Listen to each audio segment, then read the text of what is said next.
Hello everyone, welcome to Moshmi's Kitchen. আজি মই বনাবলৈ ওলাইছো ঠেকুৱা আৰু তাৰ কাৰণে মই লম 2 কাপ আটা, 1 কাপ সুজি আৰু ড্ৰাই ফ্ৰুটস। ড্ৰাই ফ্ৰুটস আপোনালোকে নিজৰ পছন্দৰ যিকোনো ড্ৰাই ফ্ৰুটস ল'ব পাৰে। মই লৈছো আলমন্ড, কাজু, কিসমিস আৰু ডাব নাৰিকল। আলমন্ড আৰু কাজুখিনি সৰু সৰুকৈ কাটি লৈছো এনেকুৱাকৈ। এতিয়া এই ড্ৰাই ফ্ৰুটসখিনি মিলাই দিম আটাৰ লগত। ড্ৰাই ফ্ৰুটস মিলাম, তাৰ পাছত মিলাম চেনি মই 1 কাপ লৈছো। এতিয়া মিলাম গৰু ঘিউ 2 চামুচ। আপোনালোকে যদি ঘিউ ভাল নাপায় তেতিয়া ৰিফাইন তেলো মিলাব পাৰে। এতিয়া মিলাম ইলাচি সৰু চামুচেৰে 1 চামুচ। এতিয়া মই আটাখিনি মুঠি মাৰি চাম। এতিয়া মুঠি মাৰি পেলাই চাওঁতে যদি মই অলপ শুকান লাগে তেতিয়া মই আৰু অকমান ঘিউ দি দিম।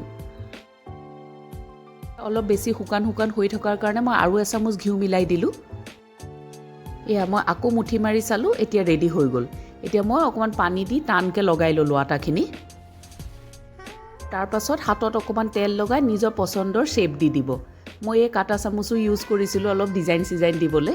এটা প্লেটতো অলপ তেল লগাই ললো। এটা গুটেখিনি শেপ দি এনেকুৱাকৈ প্লেট এখনত লৈ লম।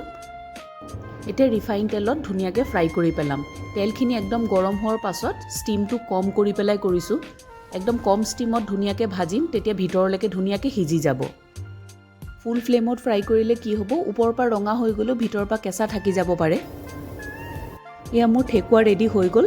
ওপৰৰ পৰা দেখিছে একদম ক্ৰিস্পি আৰু ভিতৰৰ পৰা একদম সফ্ট হৈছে। এয়া এটা টাইপৰ বিস্কুটেই হয়, খালি ফ্ৰাই কৰা বিস্কুট বুলিও ক'ব পাৰি। এতিয়া গৰম চাহৰ লগত খাবহে লাগে আৰু। আকৌ এটা নতুন ভিডিঅ' লৈ সোনকালেই লগ পাম। বাই এভৰিৱান।